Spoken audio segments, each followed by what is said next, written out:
everyone, and welcome to Virtual Heart Week. My name is Ella Weiner, and I'm the Program Associate for the Smithsonian Cultural Rescue Initiative, and I'll be hosting today's session. HEART stands for the Heritage Emergency and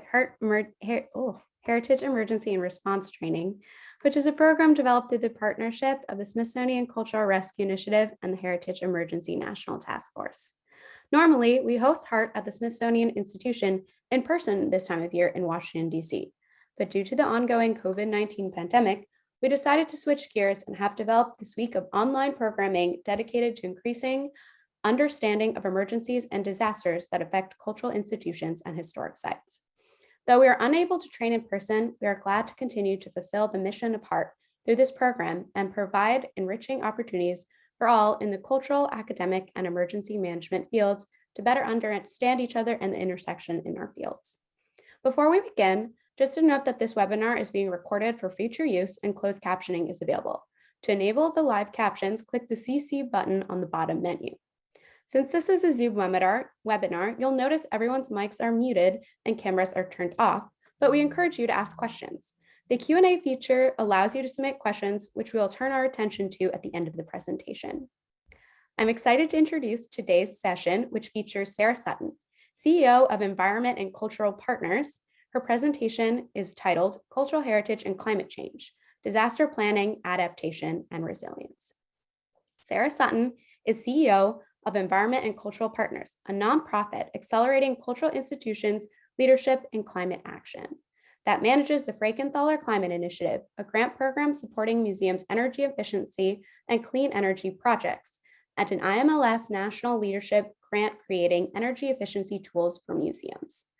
Sutton is the cultural sector lead for America is All In, supporting the Paris Agreement. She is co-author of The Green Museum and author of the Environmental Sustainability at Historic Sites and Museums. Sutton has been an advisor for new sustainability grants programs internal to the National Trust for Historic Preservation and is a steering committee member and climate change co-chair for Held in Trust, a special program of the National Endowment for the Humanities and the American Institute for Conservation that is shaping the future of the preventative conservation profession. Sutton is also a member of the American Psychological Association's Climate Change Task Force. I now hand this over to our speaker. Thank you and welcome, Sarah. Thank you so much. Let me share my screen and then I'll do a little bit of introduction. And I'll take a nod from you, Ella, if everything looks good. Great. Well, hello, everybody. I'm Sarah. Pleased to have you here today. I want you to note how many of you are in the room today. So that at the end of today's presentation, when the screen goes silent and you're in your office or your home all by yourself and you think, there's so much to be done and I'm on my own. Remember all the folks who came here today who are working on this as well. And understand from that list of things of those committees I get to be part of, that there are so many others who are thinking about this as well. It's a big change in the sector, and I think it's incredibly encouraging. And that relates to why I'm now part of Environment and Culture Partners. You probably know me as Sustainable Museums if you've known me from before this. And that's when I was a sole proprietor of a single business working for single institutions on climate issues. And we found that that just was not sufficient to the task. And my good friend and colleague, Stephanie Shapiro, and I are now Environment and Culture Partners, scaling up so that we can help groups of institutions scale their work in reducing climate change and responding to a changing climate. So we're thrilled that this is actually one of our first official presentations. So glad to have you here today. Now, I'll give you a little bit of a warm up. Here's our overview of the types of things we'll talk about. We're going to go through some definitions because communication is really important generally, but especially during a crisis. A bit about climate change and its threat multiplier role, just to make sure everybody has language in their head that's shared. We're going to have to talk about climate impacts because they're a real thing, but we won't try and spend too much time on that. We'll go right to risk reduction and your progress from an individual at an institution protecting your stuff and your place to how you engage with the community in helping to protect it. We'll talk a little bit about what we've learned during COVID-19 that makes us better at crisis situations. I'm going to help you find out how to find out about climate impacts at your particular location. And then we're going to have a quick little conversation about go bags. And then we'll be done and we'll go on to Q&A. So here we go. Whoops. So preparedness is so 20th century.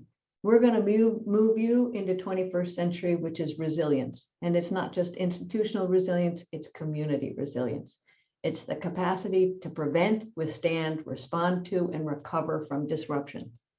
Now, if you're having a bit of a panic moment and you're thinking, I'm still working on getting prepared, that is okay. You have to be prepared to move to resilience, and that process of preparing your institution and yourself is how you get to the resilience stage. That's the practice part. So it's necessary, and if it hasn't started yet, it starts today. So a little bit about definitions. I've spent 3 days this week, and I have one more to go, on something called the International Co-Sponsored Meeting of the IPCC, ICMOS, and UNESCO. So the IPCC is the Intergovernmental Panel on Climate Change. These are the science folks who inform the UN and the Framework on Climate Change Convention on climate change and how to design the Paris Agreement and the response to climate action. So the science folks, the International Council on Museums and Sites, and UNESCO, so the UN's Education, Science, Culture Organization, UNESCO, that does World Heritage Sites. Those three groups are getting together. There are 100 of us experts that are together to talk about how climate change and cultural heritage go together, how climate change is affecting cultural heritage, how heritage can mitigate, reduce climate change, and reduce the impacts of climate change, and how the IPCC needs to include cultural heritage in that reporting. So this is a sea change in the way cultural heritage is being considered in the climate space right now. But yesterday, the entire conversation was about understanding language. At the UN level, where governments make decisions, it's actually legal language. At the IPC level, it's scientific language. And then where each of us are managing in our institution, the language changes the way we operate and how we protect things. So I want to talk to you about what climate action means. When you hear it in the media, the press, people talking about it, climate action means reducing the chances that the climate will change dramatically. So we're mitigating our impacts on things that drive the climate to change. So we're reducing CO2 production through energy use of fossil fuels. We're generating clean energy. We're reducing our waste or managing it so there's less methane, which is a big greenhouse gas. And we're doing things like thinking about, do we send couriers back and forth when we loan our objects? Do we loan as many objects? How do we pack them? So there are all sorts of degrees of levels of mitigation that institutions take to reduce the chance that the climate will change dramatically. We also adapt so that we can reduce climate change. And we come up with climate smart practices that help us change the way we operate so that we contribute less to climate change. And then we come up with resilient approaches that help us deal with a changing climate, help us be more resilient when your current situation changes. But if we look at climate change risk management, that's reducing our risk, our exposure to what's happening with climate change. And that's the focus of today. What is the risk level and how do we reduce exposure? So that might be reducing exposure for objects or people, might mean changing the hours when we're open in our museum, because we don't want to be open. If, let's say you're in Nevada, you don't want to be open during daytime hours when it's the hottest, because it requires so much energy to operate that building.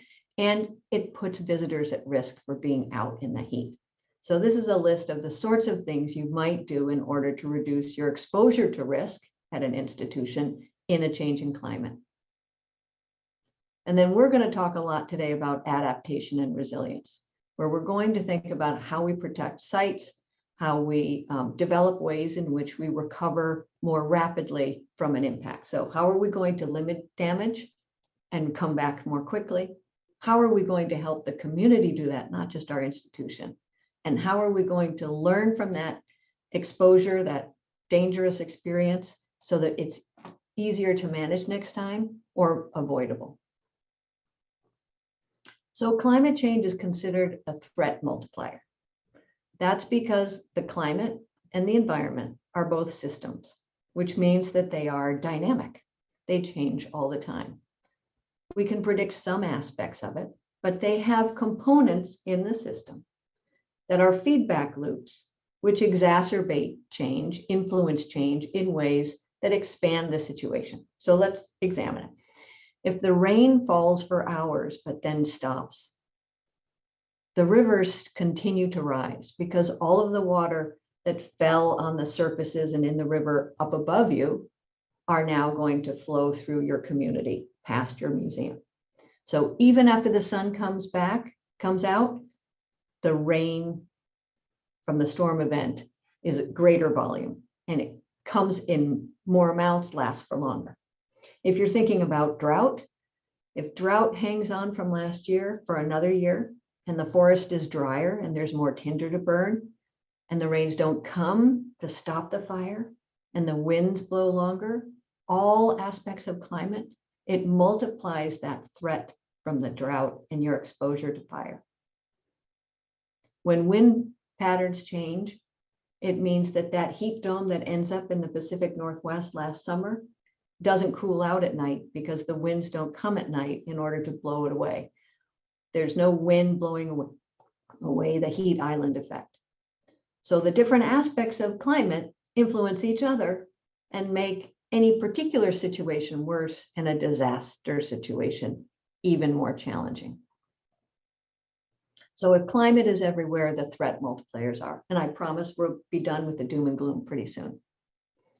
But what I want to do, the reason I'm explaining all of this is to help you think about how to examine the extenuating circumstances that you can anticipate in order to limit their effects on your institution and on your community. And that's where it's important to think about the community role. The impacts from climate are a community event, not just an institutional event, not just an effect on a position description, a particular job at an institution. Everyone is affected and those effects are interconnected. I believe institutional preparedness is no longer sufficient practically or morally. We have to look at this as a climate event and how are we going to help our community recover. So for example, the power goes out, it's not just your power, it's everybody's power. The flood fills your basement, it's likely filling somebody else's basement. If it's just an institutional disaster and you're the only one flooded, that's a very different experience than a climate disaster event where everyone is experiencing it at the same time. So when that road is out or this parking lot in Annapolis is filled with water, all of the businesses are cut off. So all of them are not functioning, not earning money. Their employees can't get to work. People can't access the goods and resources. If the bank system goes out, then everybody's credit card system is down. That means that even if your visitors can get to you, maybe you can't accept their income, maybe their payment for visitation or in the gift shop. So climate is a threat multiplier because it happens everywhere and it makes each situation worse. So here's an example of the first time I really understood the multiplication effect. So the image on your right is the Mississippi River Cities and Towns Initiative. So it's a coalition of cities and towns up and down the Mississippi River that are cooperating on climate issues because the region is all significantly affected by storm events that happen along that Mississippi corridor. They're literally connected by climate and physical setup. And in the beginning of COVID-19, as they were getting ready for hurricane season, and they did their traditional reach out to the Red Cross in order to establish friends from before, we'll talk about that in a little bit, reestablish those relationships where they could call on the Red Cross to come in for support if a disaster occurred in one particular part of this entire region. But it was COVID-19, and the Red Cross said, we're not coming. We can't send our volunteers into a place where in the pre-vaccination world, we can't be sure that they'll be safe. And so this entire corridor was now left in order to survive climate events without the support that they're used to having. So how do we figure out how to manage this complexity in a way that helps us be more resilient? So let's look at a few more specifics of what the impacts are when they come and they affect your heritage site. So we've got heat, drought, and wind on this page, and then one more page of them. So heat increases humidity, which requires our mechanical systems to work harder, which sometimes means they can fail, which then puts us into a climate-driven disaster if the system cannot keep up over multiple days of trying to manage the conditions we ask of it. Those heat requirements also mean that the utilities might ask you not to use so much energy or to turn it off at certain parts of the day, maybe during work hours. And they may create rolling brownouts or blackouts because they're trying to put up with the demand for everyone in the area responding to heat issues and requiring more energy. And of course, heat exacerbates fire risk in some areas, and electronic transmission is part of the contribution. Sometimes the electricity systems spark those fires. So those are the kind of climate-driven multiplier effects you see with heat. With drought, when the soil doesn't have as much water in it, that means that when the winds do blow, and now they might be blowing more or in different patterns, it means there are more particulates in the atmosphere. Those particulates are unhealthy for us and our visitors, whether we're inside or out. They're unhealthy for the creatures that we care for if you have a living collection. And then those particulates are something that have to be filtered out coming into our museum because they're a challenge for our collections. So all of that, the drought exacerbates particulates in the air and a danger for collections and people. So that same drought increases the chances of plant die-offs, which is, if you have a living collection, is loss of collections, loss of biodiversity. And just from an aesthetic point of view, if it's important to your board members about how the museum looks, drought is a challenge for the landscapes where the public might gather and for the institutional presentation. Wind is damaging. It just plain knocks down buildings, but it also abrades the surfaces of our historic structures, especially if they're a natural material like adobe. We find that wind impacts on adobe buildings that have modern window installations, creates a tension point, and there's cracking and damage to the site when winds are more increased now in a changed climate than during traditionally built times. And of course, it blows things down. It blows down sculptures, blows down trees, blows down signs. It's just a physical danger, and it's worse during climate change. Now, those are the ones that you don't hear about as much as you hear about precipitation. But just keep in mind, not only is precipitation a problem because there's a lot of water around, but because of the physical damage and risk there is to the structure and the people moving about in rainy conditions.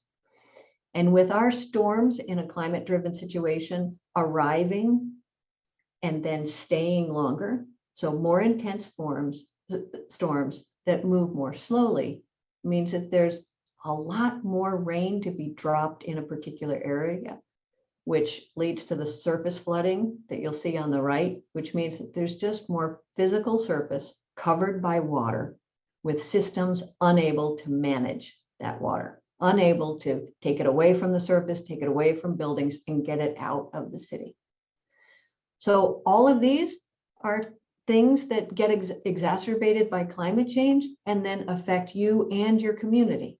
What happens is that they all come together, they affect all of you together. It makes it a little harder for us to respond. but it doesn't have to be that way. And that's where I see everything starting to shift. So if you look, there are all kinds of risk exposure examples out there. This is one I happen to like the most because it demonstrates how you have control over reducing your risk exposure. So you and your site are at the center of this. It's the risk that is a combination of the hazard, the bad thing that could happen, like a flood, your exposure to the bad thing. So what are the chances? Are you going to be flooded? Do you have good stored water management? Are you near coastal waterways? What is your exposure to that flood risk? And then vulnerability, how prepared are you for that flood risk? What have you done to protect your institution or your community has done to protect yourself from the exposure to the hazard, which is water? When you can reduce any of those, it starts to reduce your risk.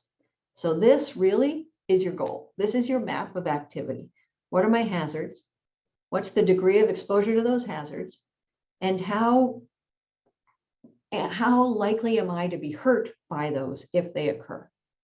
And that's where we have our power, where we start managing these. And it starts with institutional preparedness. The first thing you do is to put on your mask and then help the person next to you. That's our philosophy for today. Institutional preparedness is what allows us to help our community.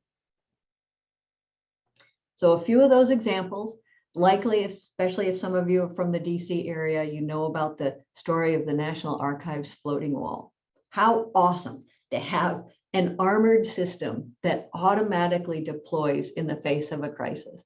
This is ideal.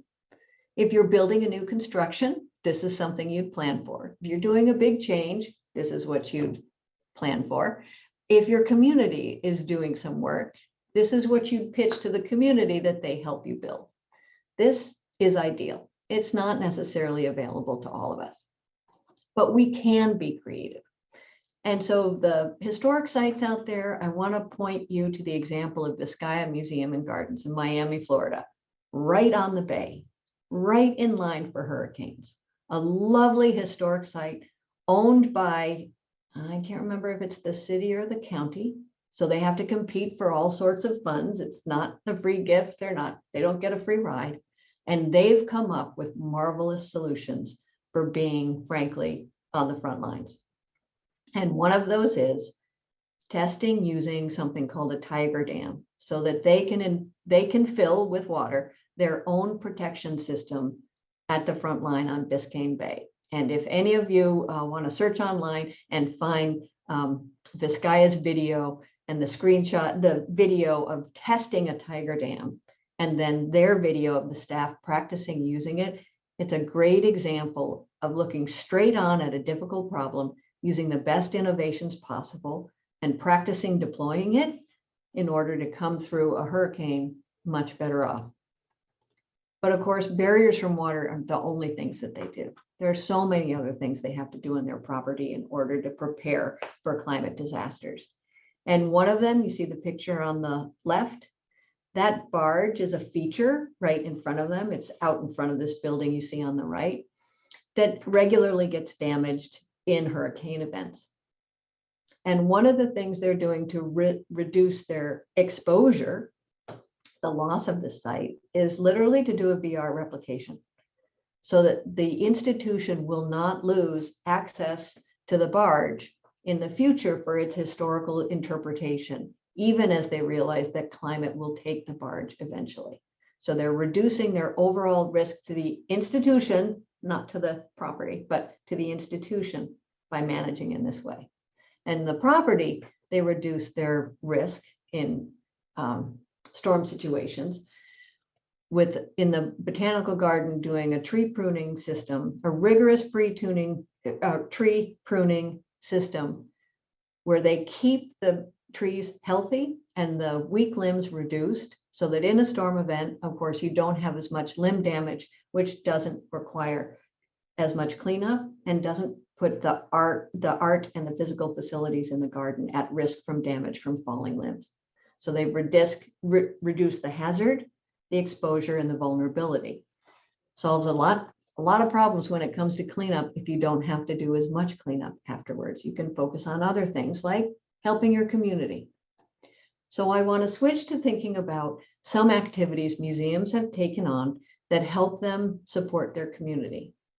Now, please understand that these examples are actually examples of people doing their museum work anyway that are community events, even though they look so substantial and complex. They are substantial and complex, but museums are critical parts of their community. They're integral parts of the fabric. We are infrastructure. So when we do this work, it has a big impact. It's often big and complex. Please don't shy away from that. What it is responsibility. And these are examples of institutions that have taken on these responsibilities. So this is a present day image of Brooklyn Botanic Garden, two aspects of a water system in the space. And here's a plan for redesigning their water system. So coincidentally, after, gosh, I've forgotten which hurricane, it's so long ago, but the first of the scary New York hurricanes, Hurricane Sandy, Brooklyn approached the city, the garden approached the city and said, we're interested in coming up with a recirculating water garden because climate change, climate mitigation requires us that we should conserve water instead of have a dump and fill system and just drain it into the river. And because it was after Hurricane Sandy, the city said, yes, we're interested in supporting this, but only if you help us deal with our storm water issues during hurricanes. So remember, I talked about surface flooding. If you don't already know about combined sewage overflow, the quick summary is storm sewers and sometimes human waste sewers go together. And when they run together and they're run through a treatment plant. When a storm overwhelms the water system in a city, they'll stop running it through the treatment plant. They'll open the gates and the water will just go straight to the river or the harbor or wherever untreated. Combined sewage overflow. We don't want that to happen. And the city of Brooklyn didn't want that to happen. So they said, we're interested in this project only if it helps with combined sewage overflow. The way they would do that and the way they created the system, that beautiful system that you saw just before that looks like a garden interpretive site, is that this property will empty of water ahead of a storm because the satellites and other systems tells it to automatically. Because the system needs to be empty in order to capture the service water in the community and hold it on site and not run it past the wastewater system. As soon as the storm event is passed, the water is gone and the capacity is back for treatment, this will be released and it'll flow like it was supposed to flow. So it's a recirculating water garden, but it operates as a stormwater project for the city. That is resilience. It keeps the garden safer and it keeps the city safer at the same time. And the city helped to pay for it. Here's another example. So I teach a program in the Harvard Museum Studies system about the Green Museum. And all of the students have to do a resilience project. And one was in San Francisco and she chose the De Young Museum. She said, you know, I'm not sure what particularly it has to offer, but I do know that it's got this marvelous tower and this incredible view of the city of San Francisco. I would recommend, if they'd asked me, that they turn this into the backup emergency communication spot for the city.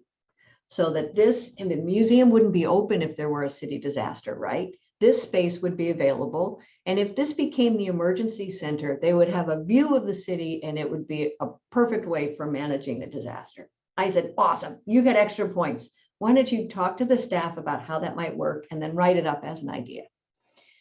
And when she went to talk to the staff, she found out that indeed already this was the city's backup place for emergency management for all of the reasons that she'd come up with. So already the institution was doing this work. And I mean, how awesome is it to have all of the first responders and the technical folks focusing on your institution during a disaster? You know you have some of the assistance you need if they're coming to you at that time. So a great example of taking care of the institution and taking care of the community. And here's one more. This is the California Indian Museum and Cultural Center.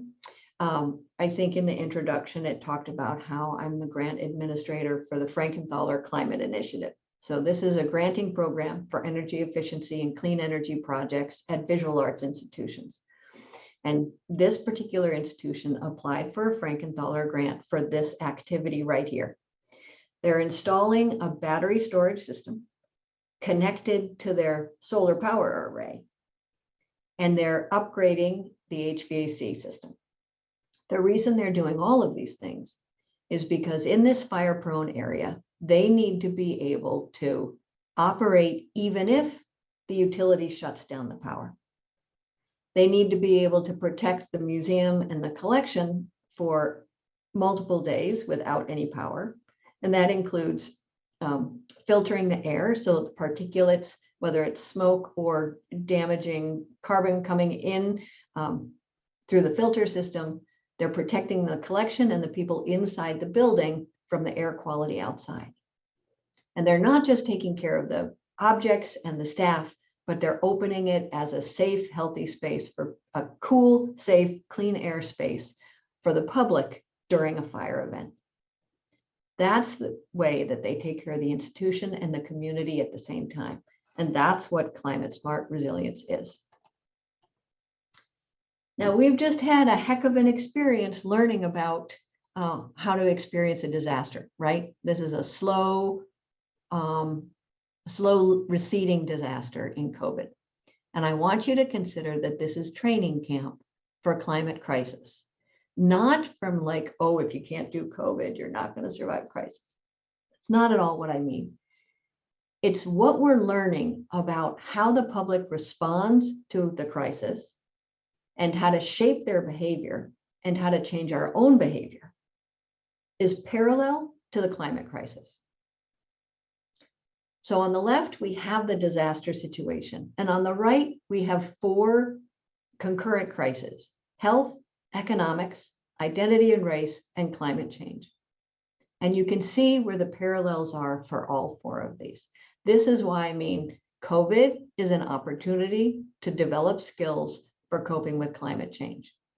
Members of the public experience this as individuals and as community members. You experience a disaster as an individual professional at your institution and a member of the community, member of a family, right? Members of the public experiencing the impacts to varying degrees.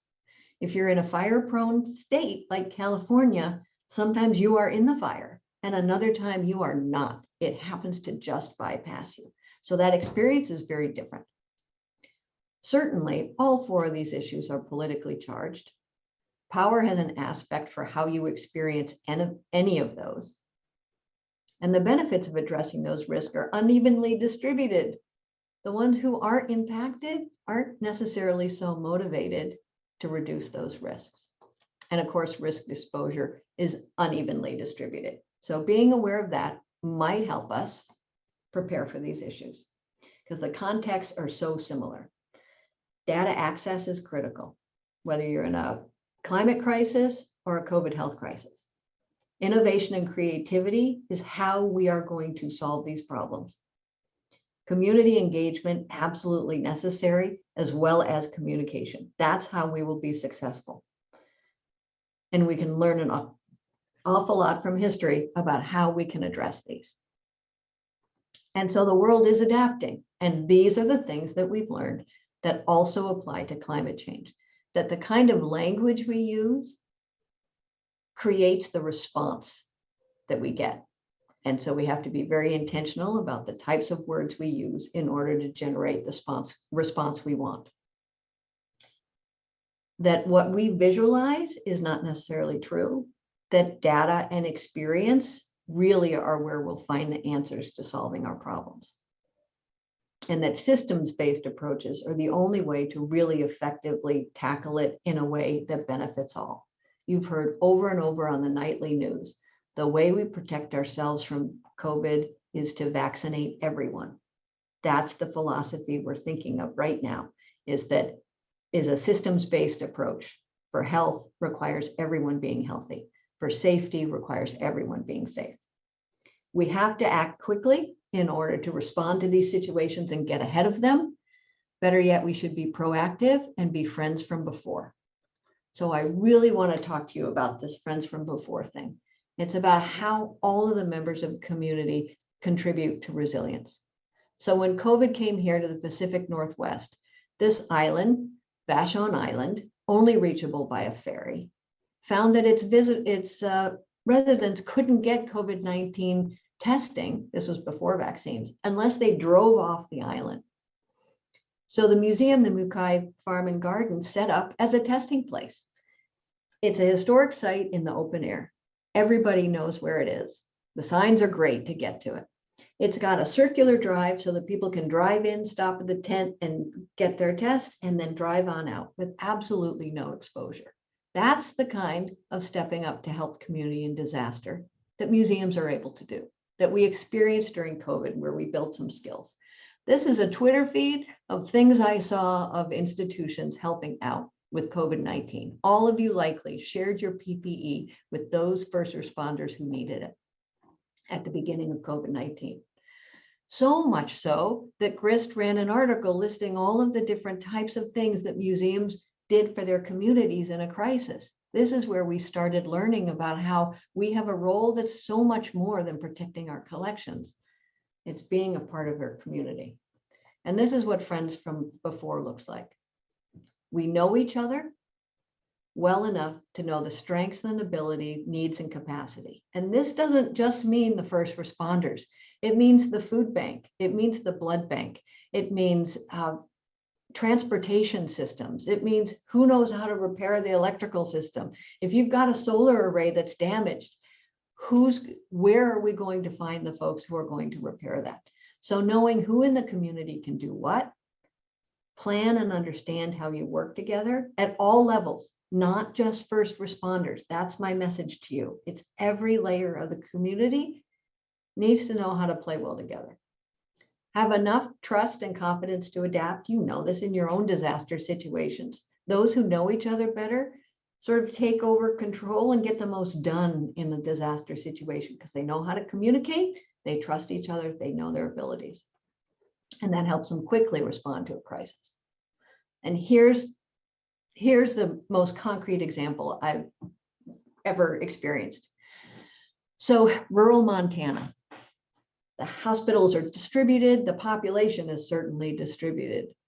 In this case, what connects them is a train track that runs across Montana and into Idaho.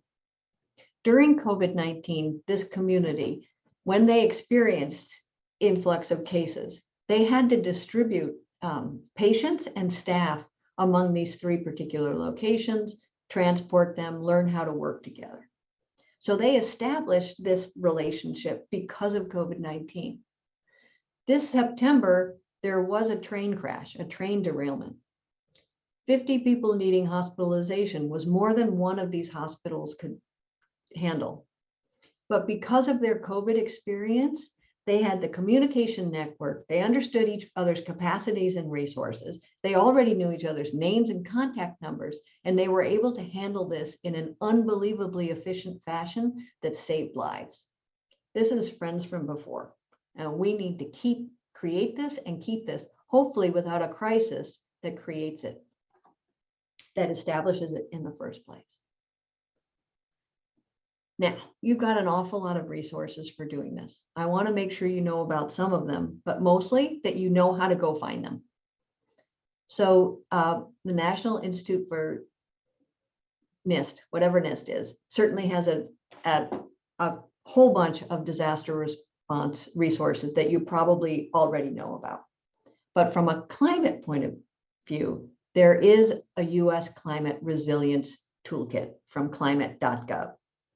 And in the Biden administration, this kind of resource is being kept up and refreshed. So you can depend upon it to find some really great information. And their point is, it's not when the problem's going to happen. It's not if it's going to happen, it's when. And so how are we going to create ways in which that our communities can recover quickly? And the first line of defense is to know exactly what your impacts are likely to be. Everybody's responsibility as a citizen or as a caregiver for collections is to understand what the likely climate impacts are in their community and what those responses are. You can Google these things. And if we need time to take time later, I will do that with you so that you can find what the climate exposure is in your community. But here's an example. The image on the right is where I am in the Puget Sound area. These are the types of things that are likely to affect my community. You can find those if you go to this NOAA website. And if you're in a coastal area, you can find information about sea level rise at this particular website. So that's pretty high level stuff right there. Let's think about how you can use some more high level resources in order to understand your particular location, the impacts in your location. So remember at the beginning of that Red Cross story of not helping the MRCTI, the Mississippi River Cities and Towns Initiative? That group is taking action into their own hands. This is their website. And they have this entire list here on the left of resources for understanding what the impacts are in their area. They can even look up which streams are flooding at which rate in real time. And you can look at images overlay of disaster events in this particular region if you take a short and quite effective little training video on how to use all of this software. So you can go and find out pretty much what the exposure is if you live in this particular area. If you're in the state of New York and you're not here in Manhattan and you're not in the coastal areas, your greatest concerns are heat issues. And so New York State has a heat vulnerability index where they highlight the parts of the state that are more likely to have heat events that are dangerous to people and property. So that's one type of resource for them.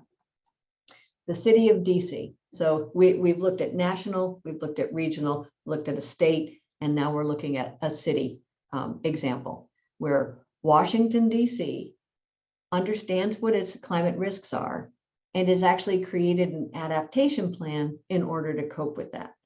So if you're in DC, this is a resource for you to understand what your challenges are, your climate future, and to think about how to address those issues, how to plan for them at your property. Now, no matter what your situation is, you know better now about risk, exposure, hazards, and responsibility. So I expect you to do better. I expect you to do more, and I expect you to do as much as you can. None of us will ever do enough. Everyone will feel like we should be able to do more. But I know that each of us can do that little bit extra in order to keep advancing their abilities, their skills, their understanding. So back at your institution, does your leadership have this climate information, what the likely impacts are and the solutions are in your area? Either way, bring it up at your next staff meeting so that everybody understands what the climate risks are.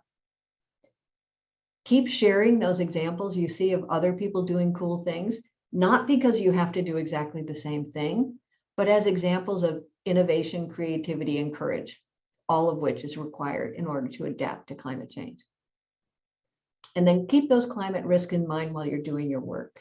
How could it affect your department? Whatever the department is.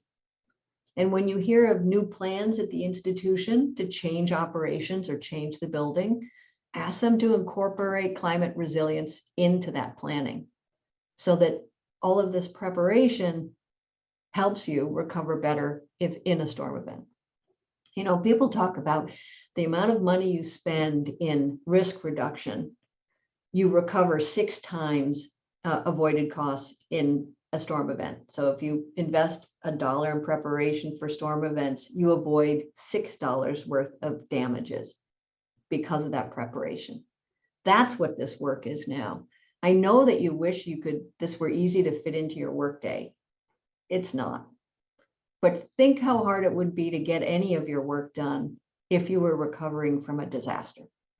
So doing this work now is investing in avoiding the costs later on.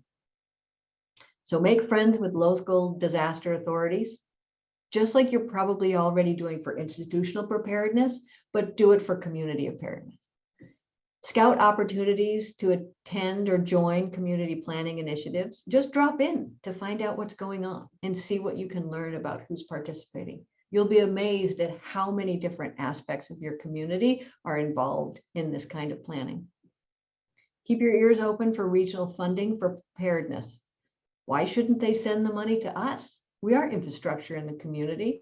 If the community is getting ready for disasters or climate change just without the disasters, why not spend that money at community-based institutions doing that work for everyone's benefit? And never stop planning and preparing. At least it will allow you to take control of your own experience of any climate change or climate disaster event. So I have a final story, and then we'll go to questions. When I was living in Hawaii, we got an all-call message that there was an incoming ballistic missile. We believed the message, and we all had to react. My son and I had go bags and an escape plan for just such an attack because we felt so exposed, which means that we got our go bags and headed to the high school for shelter before there was an all call that it was a false alarm. Afterwards, and he and I went about our day like really nothing had happened. But afterwards, we found out how many people were so who felt so vulnerable, frightened, and then therefore angry after the event. And it's clear it's because they weren't prepared. And somehow, but for the grace of God, Parker and I were prepared, and it wasn't a traumatic event. And I know that all of this preparation that any of us invest in addressing climate change and climate disasters pays off exponentially, at least in peace of mind, but probably in life, health, safety, and the protection of all of this cultural heritage that we care so much about. It's worth the investment, and I'm so glad that you're investing the time today to think about it. Thank you. We're going to take some Q&A now. Thank you all for starting to put some questions in. Continue to send those that you're thinking about. So to start off with, do you think there's a way to prepare or plan our resilience in future pandemics or similar events, or even if COVID-19 never really goes away?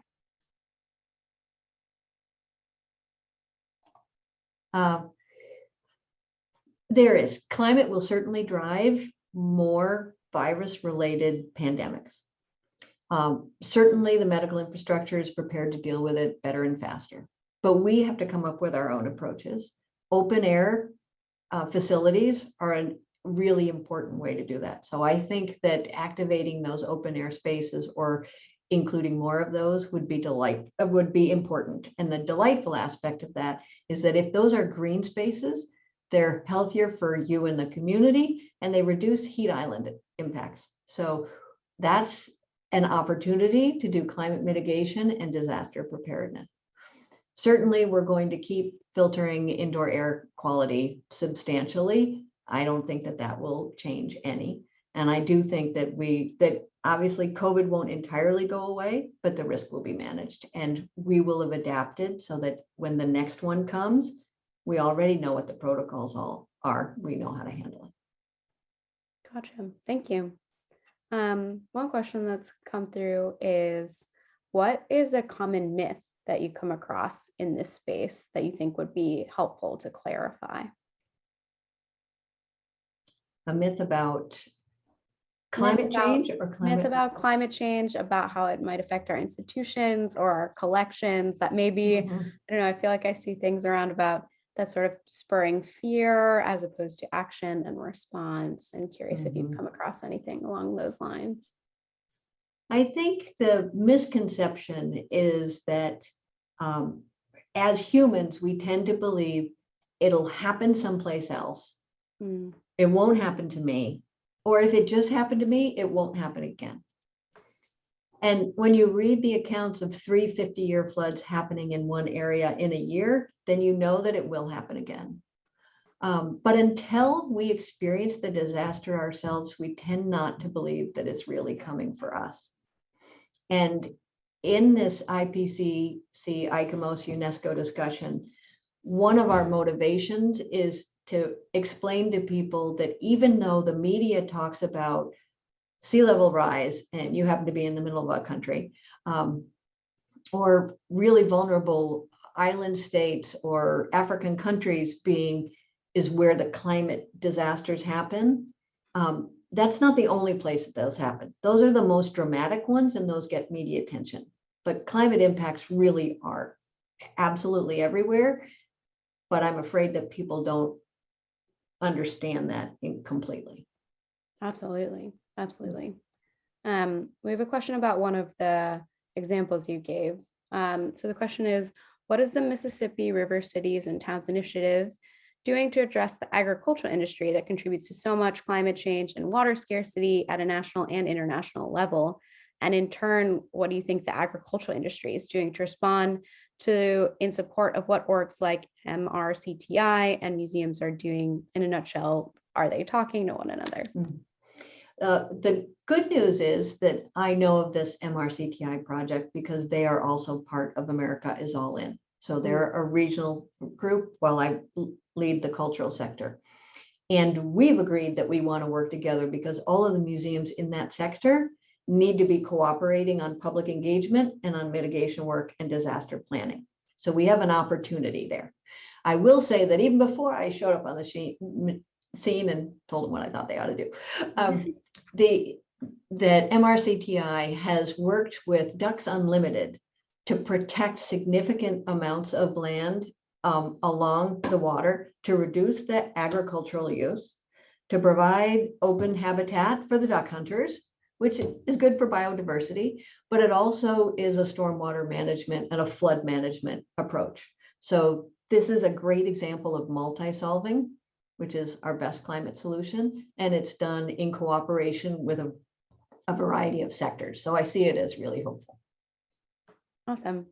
Another question that's come through is, how often are emergency management personnel actually aware of the risks to cultural heritage institutions? And do cultural heritage institutions rank as critical infrastructure? Not enough, and not enough yet. So that's part of the IPCC reasoning. Of course, that's on a global and international level, is sending the message that this is infrastructure, it's at risk, you need to pay attention. It's very challenging. We are not on the top of anybody's list for that, which is why when we help communities in disaster preparedness, we start moving ourselves up on the awareness list and on the attention list as well. So that's why I strongly encourage that folks think about how they can just keep getting the message out at every level, because we have to raise awareness at every level that we're here and that we're an awesome resource. Absolutely. And we also need help. Yeah, truly, truly. Another question that just came through is, do you have any simple ways that you recommend to engage community in thinking about and addressing these issues you speak about in a consistent manner? I think the easiest thing is that museums and heritage sites can host community disaster planning. So let the city or the county run the disaster planning. You don't have to run it, but you should or can be the site where it happens. Everybody knows where you are, right? They'd be interested in coming. They're more likely to come if it also aligns with some other issue that they're interested in. And I think that's the way to consistently be present in the discussion without having to go to a whole lot of effort. Gotcha. Yeah, that makes a lot of sense. I think we have time for just about one or two more questions. And I see the question about the letters on the top. Oh, gotcha. It says Tacoma. Oh, So nice. the tide rises high enough, you can go out on a kayak and put things up on those, and the community sends messages to itself using those wharf pilings. Oh, that's amazing. One question for you is, do you see any resilience challenges that are somewhat unique to the heritage or cultural institution communities as compared to other resilience efforts around like folks working to address climate change, like in residential buildings or other contexts? The two aspects are we haven't done enough scientific research of our own on what resilience practices are unique to historic structures. What are the requirements of heritage sites, heritage structures in resilience response? We don't have enough of the architectural science, the conservation science to do this competently. We're definitely working on it. We're playing catch up. And the other issue is that we're invisible to anybody who's not in the heritage sector, really. And overcoming that invisibility is critical for finding funds, of course, for being rescued, and for contributing to the community's health and well-being. We need higher visibility. We're not just school groups. We're not just groups. We know that, but not everybody else does. So I just attended the Glasgow Conference of the Parties, and I stopped a number of people and said, so this is federal government, chief of staff for the Department of Energy, secretary, climate advisor, Gina McCarthy, and said, there are 35,000 cultural institutions in the United States. We are infrastructure, climate infrastructure, public engagement infrastructure, stormwater infrastructure. And we have no culture minister, no cabinet level representation that says that we are a resource for you or that we need resources. They were all surprised and all prepared to think differently about us. So my goal is to make sure they keep thinking differently about us so that all of the funding being released for climate adaptation and recovery work, climate adaptation, and recovery work gets to cultural institutions, because we can do the work and we do it for the community when we do the work for our own institutions. And that's a good investment of that kind of support. Wow, that's great. That's super commendable work. Thank you so much for sharing with us about it. I wanted to thank everyone for a wonderful session, and many, many thanks for a thoughtful and engaging presentation to Sarah. Just wanted to let you all know that we're planning on putting the recording of this webinar and other sessions they're doing in this series on the Smithsonian Cultural Rescue Initiative's YouTube channel in the new year. The last public session we have in this week's program is tomorrow at 1 p.m. Eastern Standard Time, which is featuring Dr. Paki Kumar from the University of College London. And her talk is entitled Cultural Heritage and Climate Change, Disaster Planning, Adaptation, and Resilience. And we hope to see you there. Thank you all so much for joining us today. Have a great rest of your day.